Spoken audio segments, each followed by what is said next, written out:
What's up, guys? It's Coach Grant with First Down Training, and today we're going to be breaking down five-star wide receiver JALEN Brown. He's a Miami commit, and some of his route running, some of the things that he does really well, and then some of the areas that he can improve on when it comes to his game and playing the wide receiver position. So I hope this video helps you guys out. I hope it teaches you a few new things. But also, fellas, if you're a wide receiver in this summer, you want to improve your route running, your press releases, your hands, your balance, all the stuff that you can work on the field for a wide receiver, check out that very first link in the description below for our 8-week wide receiver on-field workout plan. What you'll get access to is over 60 days of wide receiver drills, specific techniques that you guys can do with the sets, reps, and video examples of each drill broken down. So I hope you guys could check that out. Very first link in the description below if interested, fellas. Let's get started with this video. So this route here is going to be a post curl route versus inside shade off man coverage. So this is exactly how you want to run this route, and this demonstrates that he has a very high football route running IQ. So I'm going to play this clip from about, or break it down from about right here so we could see this and kind of discuss it. So coming off the line pre-snap, when we see a DB who's lined up and I have to run an inside breaking route, like a post route, and he's inside shade, right? He's right where I'm going to be running this post route. A lot of wide receivers struggle with this situation because they don't know how to attack this coverage. And it is all about attacking his outside shoulder and getting him to do exactly what Brown gets this guy to do right now, is flip his hips. So a lot of people think anytime you have inside leverage that off the line, when you start here, you want to stem. So what you would do is you would take your stem to the inside, you'd attack inside and try to quote unquote square up a DB or attack his leverage. Now the problem with that is when you have a DB who's lined up inside shade, number one, what does he not want to give up? He does not want to give up the inside. Now this DB is maybe not the most patient guy in the world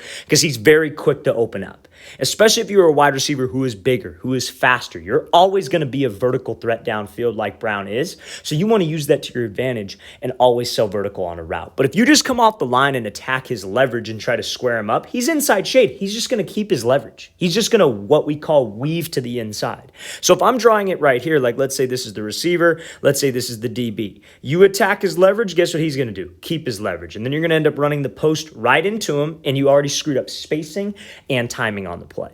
So to give your quarterback space to make a throw, but also to sell the route, you want to attack the outside shoulder. The goal would be to get him to flip those hips and open up. Now, I know this is a post curl route, but it's the same exact thing. It is the same exact example. You want to use the same type of route, same type of stem. So when we get him to flip his hips and you could slip back underneath, what do you think he's going to do? He's going to speed turn. And if I have to run this post curl, I could just snap this thing right off and get plenty of separation. That is a very, very high football IQ route. A lot of people, what they would have just done here is just squared him up, attacked his leverage, broke, and then tried to break off on the post curl with this DB right on their hip. You attack that outside shoulder. Let's get him to open up. Let's force him to speed turn by slipping underneath. And now you're in what we call the blind spot of that DB to where you can create separation. That is a textbook route there by Brown. Let's watch the thing again, full speed one more time. Great job attacking the outside shoulder, forcing the hip flip, and then snapping this thing right off on that post curl route. All right, so now this next clip I want to talk about here, we're going to talk about this post route that he runs versus press coverage. This could be more like a dig too. You can think of it like a post or a dig, same concept. And then after this, we're going to show a route that he maybe doesn't run so well and how you guys can not make that mistake. And again, this is a 5-star wide receiver committed to a Power 5 school.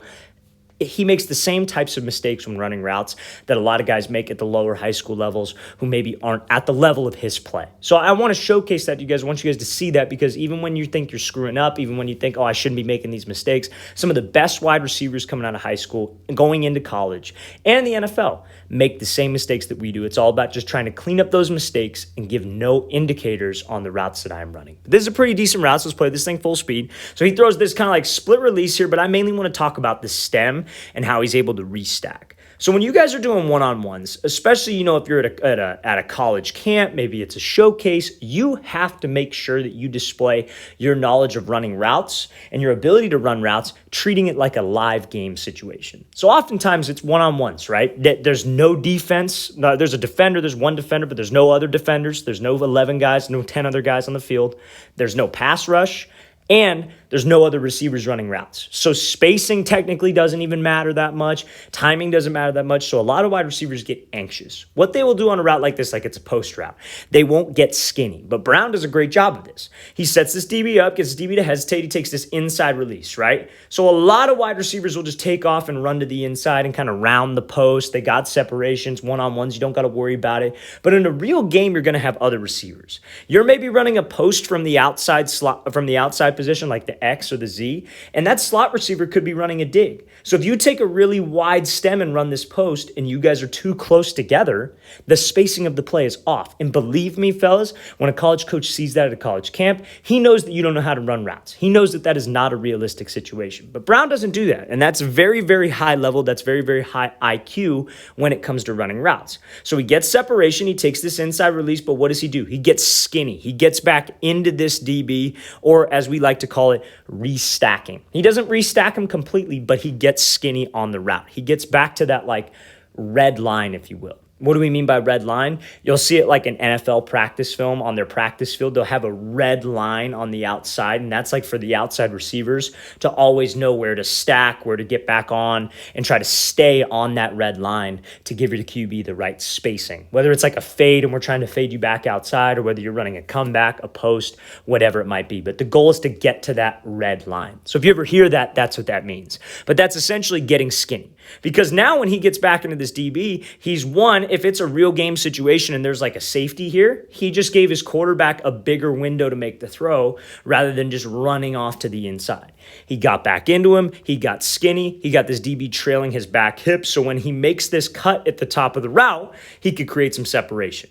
If you just round up into the break, not only will that screw up the spacing, but that DB has an easier time recovering because he could read your route. But you get back skinny, you could be running an outside route, you could be running an inside route, or you could be running a fade, simply because of the fact that you worked to restack and you got back into that DB's leverage. Let's play this thing again, full speed one more time. Great job with the inside release. Took kind of a wider release, but he made up for it by getting skinny and restacking on the route to create separation.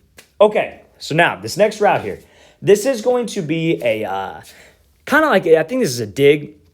It's it could be considered a post too. It'd be the exact same thing, but he has a huge route indicator on this break.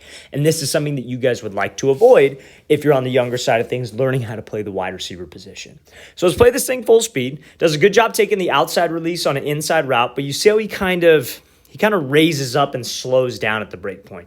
Obviously a great catch in traffic. And that is something, fellas, if you're a wide receiver and you're trying to play at the next level, you got to be able to do this. You can't just make the routine catches. You have to make the tough catches over the middle, tough catches in traffic, the jump ball 50-50 balls to stand out on tape. So when he's going up into this break, you see how he comes off, he's got a great pad level off the line. Then right before the break point, you see how he kind of starts to stand up. You see that 3.72, it starts to show a little bit higher. Because fellas, when you guys raise up your chest, that is an indicator. Because what is a DB supposed to be watching? He's supposed to be watching my body language, right? He's supposed to be reading my hips. That's what DB coaches always teach. They say that the hips don't lie, because in this case, they don't. If he's reading my body language and I'm about to break and I start to raise my chest up like that, he knows when the break is coming. He can get hands. He can start to decelerate and have a play on this ball. The only reason we were able to catch this thing is because this DB slipped.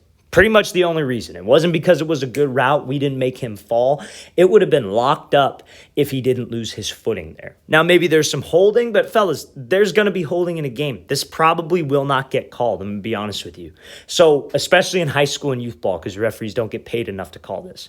So when you're running this route, you have to think it's a fade until it is not. You are not raising the pad level up. Your pad level stays the same. You are running in full stride. And when you make that break point, you're forcing that DB to have to put the brakes on suddenly.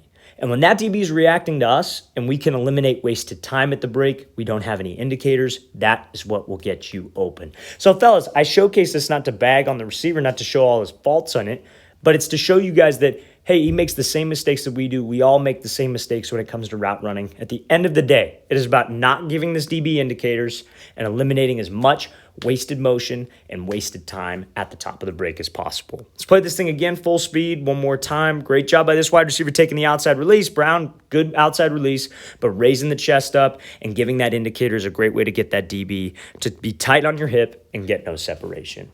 All right, fellas, I really want to thank you for watching. I really appreciate it. If you have any questions at all, don't hesitate to leave those in the comment section below.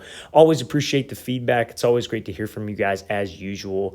And again, fellas, if you'd like an 8-week wide receiver on-field workout plan, over 200 drills that you can do on a 60-day schedule, check out that very first link in the description below.